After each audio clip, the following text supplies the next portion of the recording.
Hello students, तो आइए शुरू करते हैं आज का अपना video about the chapter force in the physics. और ये वीडियो फोर्स के चैप्टर्स का आखिरी वीडियो है, यानी कि टोटल आपको 7 वीडियोस में पूरे फोर्स के क्वेश्चंस का कलेक्शन मिल गया है।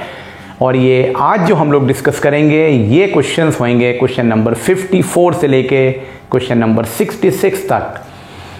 ये टोटल 66 क्वेश्चन जो कि आपने 7 वीडियोस में पाए हैं, ये आपके entire syllabus of the chapter force को कवर करते हैं, theory as well as numerical.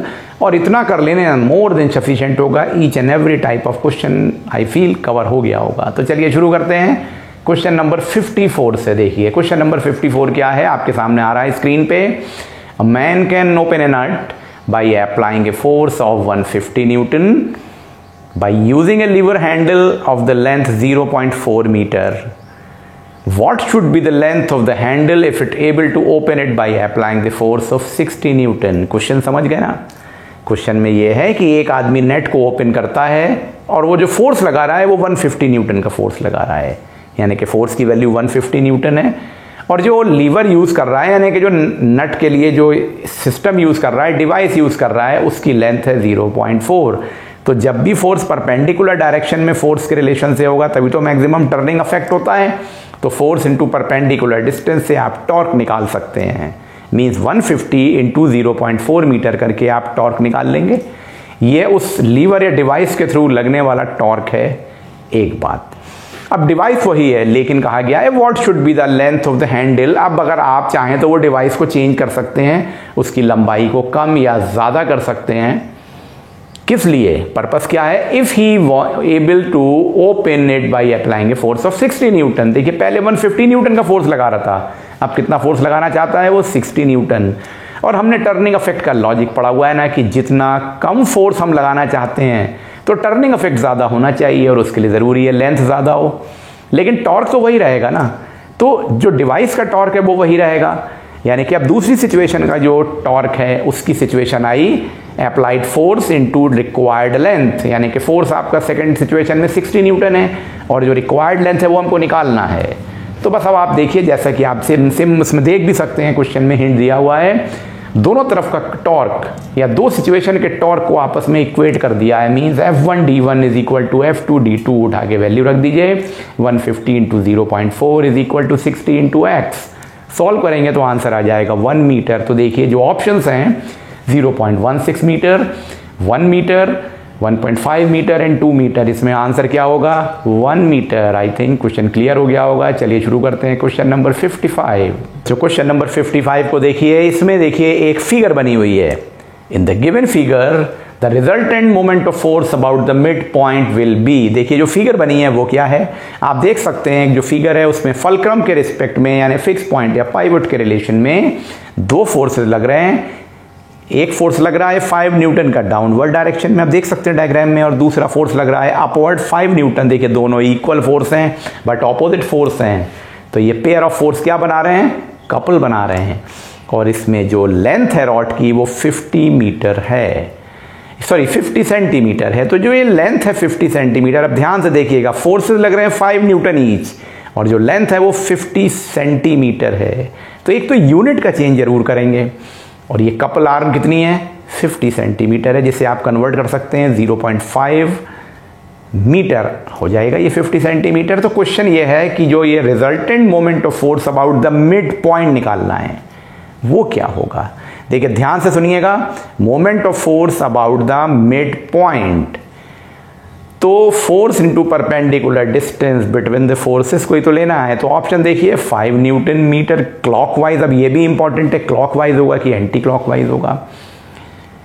दूसरा देखिए option 2.5 newton metre clockwise, 250 newton metre clockwise, 5 newton into centimetre anti clockwise and 5 newton metre anti clockwise.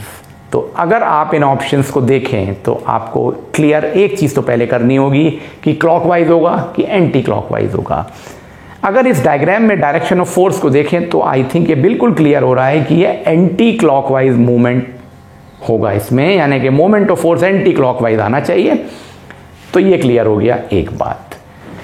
Clear. अब देखिए और आपको अगर ये मोमेंट निकालना है अबाउट द मिड पॉइंट, तो आप कपल का फॉर्मूला लगाते हैं, force into perpendicular distance between the forces. तो फोर्स तो 5 न्यूटन ईच है, तो 5 इंटू 0.5 मीटर में, ध्यान दीजिएगा सेंटीमीटर नहीं मीटर में, बस आप ये न्यूमेरिकल सॉल्व कर लेंगे और आंसर आ जाएगा 5 न्यूटन मीटर एंटी क्लॉकवाइज।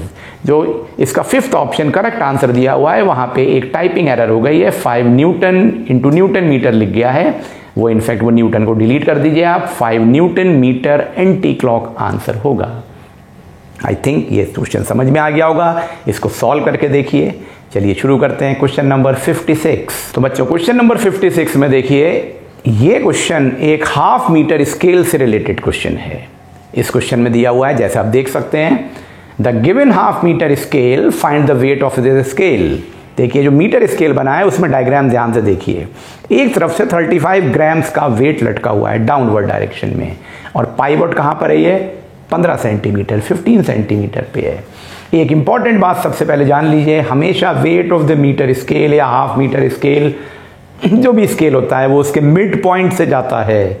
तो अगर ये हाफ मीटर स्केल है तो इसका मिड पॉइंट कहां होगा, 25 सेंटीमीटर पे होगा। अब मैं आपको इसके लिए एक डायग्राम बनाता हूं, इसी डायग्राम को। तो देखिए ये आपका हाफ मीटर स्केल है, तो ये 50 सेंटीमीटर का स्केल है, ये इसका मिड पॉइंट है 25 पर, और ये 15 सेंटीमीटर पे मार्क किया गया है, जैसा कि बुक में बना, आपके डायग्राम में बना हुआ दिख रहा है। और यहां से एक वेट 35 ग्राम का डाउनवर्ड जा रहा है। तो इसको बैलेंस करने के लिए जो सिस्टम है वो वेट के रिलेशन में बोला गया है, क्योंकि वेट हमको निकालना है। तो हमने मान लिया वेट W है या X है, व्हाटएवर, आपने वेट W मान लिया। तो देखिए वेट हमेशा मिड पॉइंट से जाएगा 25 सेंटीमीटर से, यही तो लॉजिक है। अब आप क्या लगाएंगे, clockwise moment is equal to anti clockwise moment, according to principle of moment यही होता है। तो अब आप कर सकते हैं ये काम। तो देखिए फोर्स है 35 और ये लेंथ है 15, तो 35 इंटू 50 होगा। और दूसरी तरफ देखें अगर, तो 25 से 15 यानी कि 10 आएगा, और W इंटू 10 दोनों आपस में इक्वल हो जाएंगे। Anti clockwise moment is equal to clockwise moment, जैसा कि आप हिंट में भी देख सकते हैं, यहाँ सोल्यूशन दिया हुआ है आपके सामने स्क्रीन पे। देखिए W into 10 is equal to 35 into 15, इसको सॉल्व करेंगे तो आंसर आएगा 52.5 ग्राम्स। ऑप्शंस देख लें, तो ऑप्शन आपके सामने है। फर्स्ट ऑप्शन 52.5 ग्राम दिया हुआ है, दूसरा ऑप्शन देखिए 52.8 ग्राम दिया है, 56.2 ग्राम दिया है, या 58.4 ग्राम दिया है, ये तो हो ही नहीं सकते। तो न्यूमेरिकल के केस में अगर आपने सही टेक्निक लगाई तो 4 ऑप्शन से कोई फर्क नहीं पड़ता, और अगर फर्क भी पड़ रहा है तो उसकी यूनिट को ध्यान, अभी देखेंगे आप, यूनिट को देखना पड़ेगा या वैल्यूज का रिलेशन देखना पड़ेगा। चलिए शुरू करते हैं क्वेश्चन नंबर 57। जो क्वेश्चन नंबर 57 को देखिए, ये भी एक न्यूमेरिकल प्रॉब्लम है। इसमें देखिए हाफ मीटर रूल, ये कैसा न्यूमेरिकल है, हाफ मीटर रूल, जैसा कि अभी डिस्कस किया था। तो इंपॉर्टेंट बात यह है कि हाफ मीटर रूल का वेट 25 से जाएगा, राइट। हाफ मीटर रूल यानी 50 centimetre scale is suspended at the middle, means 25 पे उसे बैलेंस किया गया। It balances horizontal when a 50 GF weight and an unknown weight W is suspended at 10 cm and 45 cm respectively। यानी 50 GF का wait आपने 10 centimetre पे लगाया और 45 सेंटीमीटर पे दूसरा वेट W जो कि अननोन वेट है उसको लगाया। तो W की वैल्यू बतानी है। एक डायग्राम बना देते हैं आपके लिए। तो देखिए ये हाफ मीटर स्केल है, ये 0 होगा तो ये एंड पॉइंट 50 सेंटीमीटर होगा, और ये पाइवट है 25 पे। क्लियर। और जैसा कि आपने क्वेश्चन में बोला, अभी पढ़ा है, हाफ मीटर स्कूल जो स्केल है उसको 25 यानी मिडिल पे सस्पेंड किया गया, और इट बैलेंसेस, किस कंडीशन में बैलेंस होता है, जब 50 GF का वेट और एक W वेट लटकाया गया है। तो 50 GF का वेट 10 सेंटीमीटर पे था, तो अगर ये 10 है 0 के बाद, तो एक वेट यहाँ से लटकाया गया है 50 GF का या G का, 50 GF का वेट है, और दूसरा वेट हम लगा रहे हैं 45 पर, तो 45 यहाँ कहीं होगा, तो 45 पे लगा रहे हैं W वेट, तो ये W निकालना है। तो देखिए इधर से ये एंटी क्लॉक मोमेंट और इधर से ये क्लॉकवाइज मोमेंट, दोनों अकॉर्डिंग टू प्रिंसिपल इक्वल होने चाहिए ना स्केल के हॉरिजॉन्टल में आने के लिए। तो बस हो गया, 50 इंटू दिस डिस्टेंस 25 माइनस 10 यानी कि 15 is equal to W into 45 minus 25। Clear? तो जैसा कि आप हिंट में भी देख सकते हैं, सामने आपके है W into 20 is equal to 50 into 15। I think आपको ये बात क्लियर हो गई होगी। तो इसको सॉल्व करेंगे तो आंसर आ जाएगा 37.5 GF। आंसर दिए हुए हैं 66.6 GF, 37.5 GF, 48.6 GF and 57.6 GF। और इसमें जो सही आंसर है वो सेकंड ऑप्शन है। देखिए ये तो मैंने क्योंकि न्यूमेरिकल करके दिखा दिया तो आपको ये क्लियर हो गया, आंसर 37.5 है। लेकिन अगर आप समझेंगे नहीं और सिर्फ चांस लेके क्वेश्चन को करेंगे तो आप देखेंगे इनमें से जो भी आंसर दिए कोई भी आंसर आ सकता है। अगर आपके वर्किंग में गलती हो गई या गलत वैल्यूज रख दी तो ये चारों आंसर आ सकते हैं। ऑब्जेक्टिव क्वेश्चन की यही एक खास बात है, तो कभी भी तुक्के से आंसर नहीं निकालना है। चलिए शुरू करते हैं क्वेश्चन नंबर 58। जो क्वेश्चन नंबर 58 देखिए, a uniform metre rule of the weight 10 GF। अब देखिए यूनिफॉर्म मीटर रूल का वेट दिया है तो वेट कहां से जाएगा? यूनिफॉर्म मीटर रूल है 0 से 100 सेंटीमीटर के स्केल में, ये 50 से जाएगा। इसका डायग्राम अभी आपके सामने बना के भी दिखा दूंगा, सामने बना दिख भी रहा है। ये सोल्यूशन का डायग्राम है, बुक में क्वेश्चन में डायग्राम नहीं दिया हुआ है। Uniform metre rule of the weight 10 GF is pivoted at 0 mark. Clear? It's moment of force about that causes depression. ये डिप्रेस हो जाएगा ना स्केल, तो इसके लिए जो मोमेंट ऑफ फोर्स क्रिएट होगा वो कितना होगा? 1000 GF centimetre, 200 GF centimetre, 500 GF centimetre और 1500 GF सेंटीमीटर। तो देखिए ये आपके सामने स्केल बना हुआ था, ये मीटर स्केल था, ये 0 से ये 100 और इसको पाइवोट कहाँ किया गया? पाइवोट किया गया 0 पे। क्लियर? और 50 से इसका वेट नीचे को जा रहा है, इसका वेट 50 से जा रहा है जो कि 10 GF दिया हुआ है। तो आपके सामने जो परपेंडिकुलर डिस्टेंस है वो यही तो है। ये डिस्टेंस कितना है? 50। तो ये 50 डिस्टेंस है, तो फोर्स इंटू परपेंडिकुलर डिस्टेंस, तो 50 इंटू 10 यानी कि 500 GF। लीजिए देखिए आपके सामने आंसर लिखा हुआ भी है, तो 500 GF सेंटीमीटर यानी कि third is the option, correct option है। चलिए शुरू करते हैं क्वेश्चन नंबर 59। क्वेश्चन नंबर 59 देखिए, इसमें एक फिगर दी हुई है। तो क्वेश्चन है, in relation to the given figure moment of force F2 about the point O calculate करना है and it will be 12 newton first option, second 10 newton metre, third 2 newton metre और फोर्थ 22 न्यूटन मीटर। इनमें से moment of force क्या होगा? तो आप diagram को देखें अगर, जो कि गिवन फिगर है, तो उसके हिसाब से देखिए जो पाइवोट है, रेड कलर का पॉइंट बना हुआ है, वहां से 2 मीटर के डिस्टेंस पे एक फोर्स F1 लग रहा है जो कि 5 न्यूटन डाउनवर्ड है, और दूसरी तरफ जो कि लेंथ है 4 मीटर, वहां से फोर्स लग रहा है वो 3 न्यूटन है। यानी कि डायग्राम कुछ इस तरह से है, ये जो पाइवोट है यहां से ये 2 मीटर है और यहां से ये 4 मीटर डिस्टेंस है। एक फोर्स यहां से लग रहा है, एक फोर्स यहां से लग रहा है। कितने कितने फोर्स लग रहे हैं? ये फोर्स जो आपके सामने है यहाँ पे 2 मीटर के डिस्टेंस पे लग रहा है, ये है 5 न्यूटन का, ये F1 है, और यहां से जो F2 फोर्स लग रहा है ये दूसरा फोर्स है जो कि 4 मीटर की लेंथ के रिलेशन में है, ये 3 न्यूटन है। आई थिंक डायग्राम आपके सामने है। अब आपको निकालना है moment of force about F2। देखिए F2 के रिस्पेक्ट में, इसके रिस्पेक्ट में मोमेंट ऑफ फोर्स निकालना है about O। O is the point, ये पॉइंट है O जो कि फिक्स पॉइंट है उसका। क्लियर?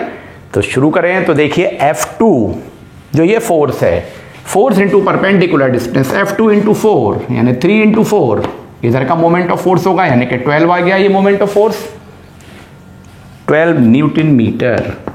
क्या इधर का मोमेंट ऑफ फोर्स निकालने की जरूरत है? बिल्कुल भी जरूरत नहीं, क्योंकि हमें तो इसके रिलेशन में बात करनी थी। तो लीजिए आंसर आपके सामने है, तो first option is the correct answer, 12 newton metre. चलिए शुरू करते हैं क्वेश्चन नंबर 60। तो क्वेश्चन नंबर 60 देखिए, a torque of 2.5 newton metre is applied anti clockwise. किस तरह से? एंटी क्लॉकवाइज लगाया गया है torque of 2.5 newton metre on steering wheel, car की व्हील पे एक फोर्स लगाया गया है। ये टॉर्क है of the car using 2 forces each of the 5 newton. तो देखिए मैं जरा व्हील बना देता हूं, ये व्हील आपके सामने बना दी, स्टीयरिंग व्हील, एक न्यूटन फोर्स ये लगाया, एक ये फोर्स लगाया, ये 5 न्यूटन ईच है, ये 5 न्यूटन, ये 5 न्यूटन। हमेशा इसी तरह से दो equal but oppositely directed force लगते हैं जो कि पैरेलल होते हैं। तो जब ये टर्निंग इफेक्ट क्रिएट कर रहे हैं, तो जो टर्निंग इफेक्ट क्रिएट हो रहा है वो कितना है? ये गिवन है 2.5 न्यूटन मीटर। तो आपको क्या कैलकुलेट करना है? What is the diameter of steering wheel? ये diameter of the steering wheel means perpendicular distance between 2 parallel forces, यानी कि कपल आर्म को निकालना है। तो आपको फॉर्मूला पता है, couple is equal to force into perpendicular distance, जैसा कि आप हिंट में देख सकते हैं, बस वैल्यू रख दीजिए। तो 2.5 newton metre is equal to 5 newton into perpendicular distance, यानी कि डायमीटर आ जाएगा। आंसर क्या आएगा, क्या देखिए, फर्स्ट ऑप्शन 0.25 मीटर है, सेकंड ऑप्शन 0.15 मीटर है, थर्ड ऑप्शन 0.45 मीटर और fourth option is the correct answer 0.5 metre. तो बच्चों इस तरह से आपने ये न्यूमेरिकल सीख लिया। चलिए शुरू करते हैं कुछ क्वेश्चन यूनिट से रिलेटेड।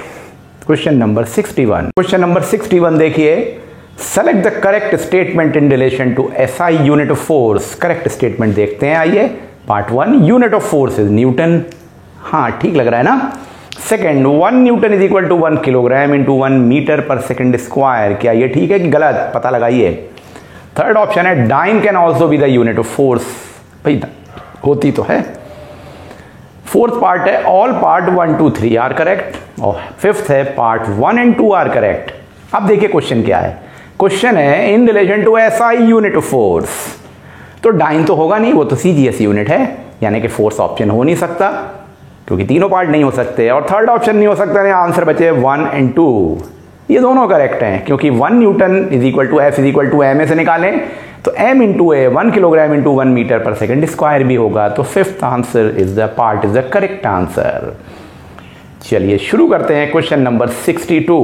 इसमें देखिए 1 किलोग्राम मीटर पर second square is equal to 1 newton, 1 joule, 1 watt और 1 डाइन। अभी एक क्वेश्चन देखा था तो आप क्लियर बता देंगे 1 newton is the correct answer and part 1 is the correct answer. अब देखते हैं क्वेश्चन नंबर 63। जो question number 63 is 10 to the power 5 dyne is the force which is equal to 1 joule, part 1। Second equal to 1 erg, third equal to 1 newton and equal to 1 watt. ये relationship of newton and dyne है, it is 1 newton is equal to 10 to the power 5 dyne होता है, तो third option is the correct answer.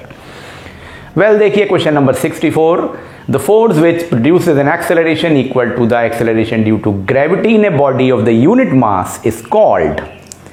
ये gravity force से related है क्योंकि acceleration due to gravity है, तो पहला answer gram force, second kilogram force, third gravitational force, all are correct और पार्ट 1 एंड 2 आर करेक्ट। क्या लगता है आपको? Fourth answer is the correct answer क्योंकि ग्राम फोर्स, किलोग्राम फोर्स और ग्रेविटेशनल फोर्स ही तो हैं ये सब, यानी कि ऑल आर करेक्ट 1, 2 एंड 3, ये this is the correct answer. चलिए शुरू करते हैं क्वेश्चन नंबर 65। नंबर 65 देखिए, select the correct statement for 1 gram force. 1 gram force, देखिए ग्रेविटेशनल फोर्स दो तरह के हैं, gram force and kilogram force. यहाँ पे हम 1 ग्राम फोर्स की बात कर रहे हैं। तो part 1, it is the force which produces an acceleration of 9.8 metre पर second square in a body of mass 1 gram. Second, it is a force which produces an acceleration of 980 centimeter per second square in a body of the 1 gram. Third option, part 1 and 3 are correct. Sorry, third part रह गया था. It is the gravitational unit of force in CGS system. Fourth part 1 and 3 are correct. Part 5, part 2 and 3 are correct. अब देखिए, पहले option में देखें तो 9.8 metre पर सेकेंड स्क्वायर है और 1 ग्राम, तो आई थिंक ये नहीं हो सकता। सेकंड में देखें तो 980 सेंटीमीटर पर सेकंड स्क्वायर है और 1 ग्राम है, तो ये तो ठीक है, और ये ग्रेविटेशनल यूनिट ऑफ फोर्स तो है। इसका मतलब part 2 and part 3 are the correct, means part 5 is the correct answer. और इसके बाद फोर्थ चैप्टर का लास्ट क्वेश्चन देखते हैं, question 66। 4 kgf is the force equal to 4 kgf, 9.8 newton, second 39.2 newton, 2.45 newton and none of these. देखिए 1 kgf is equal to 9.8 newton होता है, तो 4 kgf सिंपली मल्टीप्लाई कर दीजिए 4 इंटू 9.8, आपको करेक्ट आंसर मिल जाएगा 39.2 न्यूटन। सो बच्चों, इन दिस वे आपने इन 7 वीडियोज में टोटल 66 क्वेश्चंस एक छोटे से चैप्टर फोर्स के देख लिए। आई होप अब आपकी ये परफेक्ट तैयारी हो जाएगी। इसको तैयार करिए, सारे क्वेश्चंस को जॉट डाउन करिए और अपने को परफेक्ट बनाइए और बार बार इनकी प्रैक्टिस करिएगा एग्जामिनेशन के पहले भी। अगले वीडियो से आपको वर्क पावर एनर्जी के क्वेश्चंस मिलना शुरू होंगे और जानते हैं ये क्वेश्चंस तो मोर देन 100 क्वेश्चंस हैं, लगभग 125 क्वेश्चंस का सेट आपको मिलेगा। जैसा मैंने बोला था, मोर देन 800 क्वेश्चंस का कलेक्शन आने वाला है आपके पास, तो बस रेडी रहिए अगले वीडियो के लिए, work power energy. Thank you very much.